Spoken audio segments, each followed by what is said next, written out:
Why is the struggle for Palestinian liberation so central to the struggle against settler colonialism globally?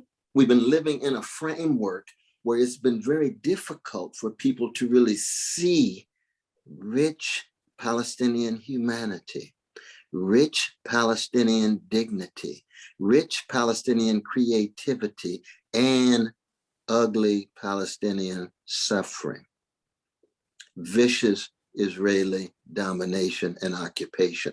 So if you have a framework where you can't see it, it's very difficult to have a dialogue with people because they're not seeing things. It's very much like the history of America, not seeing Black humanity, not seeing Black suffering.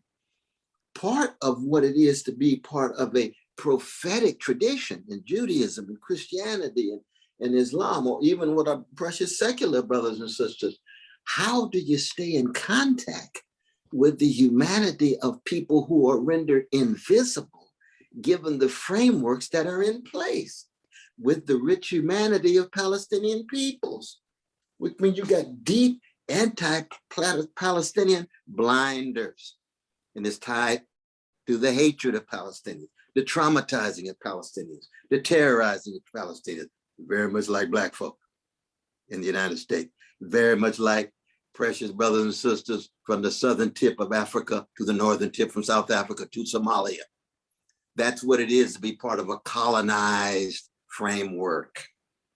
And when you're a settler colony, your assumption is that the settlers have the humanity and those who are oppressed and dominated and occupied are less than human.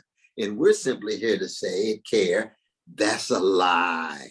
It's still a taboo issue. You know, it's just, people are so intimidated and they're scared to raise their voices. They think they'll be called anti-Semitic. They think they'll be called a hater of Jews when all you're trying to say is a Palestinian baby has exactly the same value as a precious Jewish baby, and a precious Jewish baby has exactly the same value as a precious and priceless Palestinian baby. That's a moral and spiritual commitment.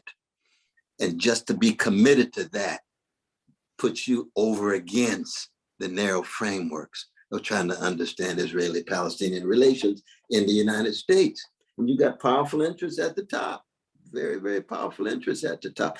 And it's hard too, my dear sister, for many people to grasp the fundamental fact that for over 2,000 years, our precious Jewish brothers and sisters have been dehumanized and trashed and devalued.